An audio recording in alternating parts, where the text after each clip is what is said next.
A lot of people outside the building wondered if your players might be looking ahead to the Syracuse game. Was that ever a concern for you with this group?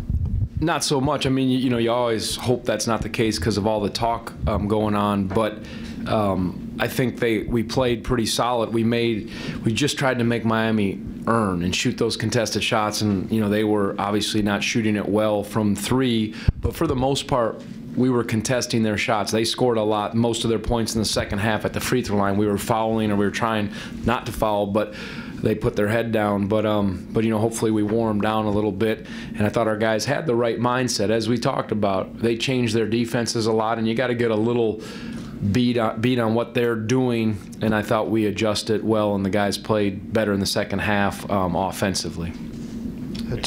Tony, early in the year when you were struggling from the perimeter, you said that London was a good three-point shooter. Yeah. And it wasn't happening. Is he kind of getting into that rhythm now? Yeah, I mean, that was important for us because he got some good looks, kind of did that against Virginia Tech, and I've seen him shoot the ball well, and we've been working hard at it, so good for him. He played a very good game, and you need that. Again, we've talked about that. It's been well documented. Different guys, different times in this team is what has made it as effective as it's been.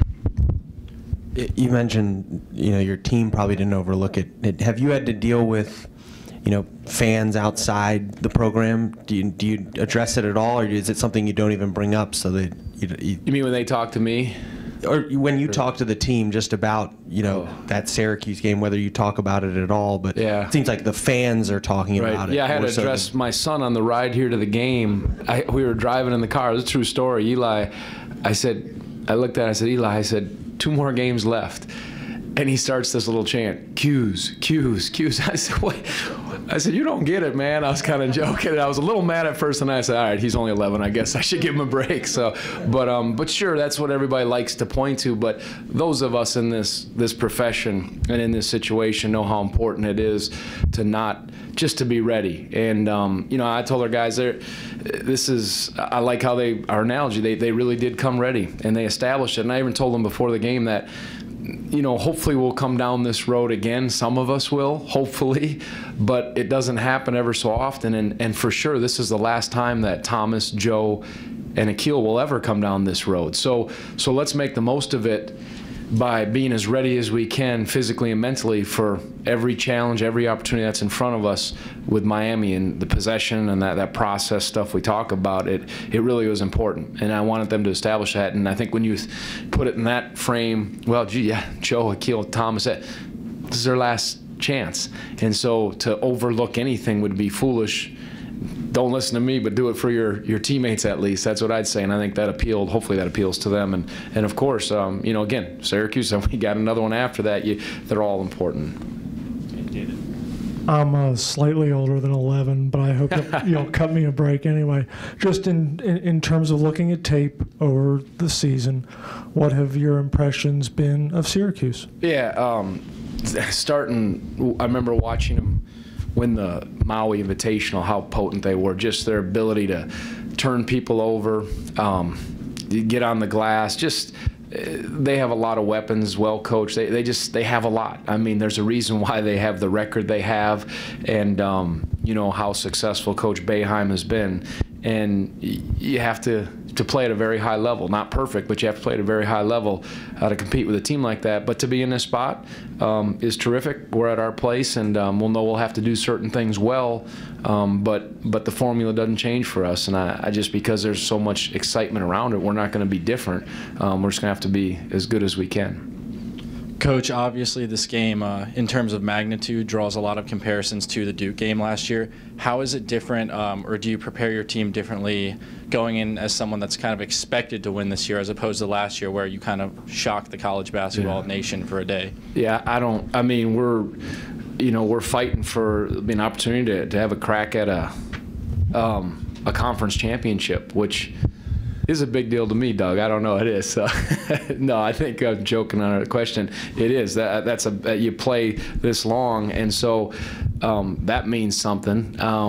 It's going to be hard fought, and it won't change how we prepare. It really won't. It's you know, in terms of, okay, now we're playing this team, you just be as tough as you can defensively, get the good shots offensively, and know that you're going against, like I said, one of the better teams in the country. My colleague, Mr. Teal, tells me Miami was 16 of 31 on threes the last 2 games. Yeah. What was your strategy going in? And yeah, that was a concern. You know, because they beat Carolina on the road, beat Florida State, but they'd won 3 of their last 4, and I watched them against, looking at that Boston College score, after Boston College obviously had played well against Syracuse, beating them by 27, and how they played Notre Dame, they did shoot it well. And with their ability to rebound and get to the lane with their ball screen offense and driving, when they add the three-point shot, then they become dangerous.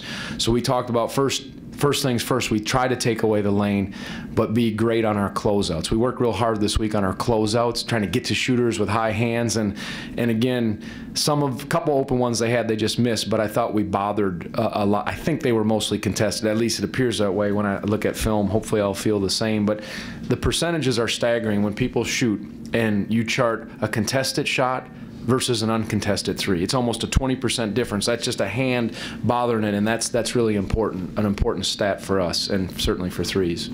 Tony, whoa, you guys did it again tonight, 16-5 run coming out of halftime.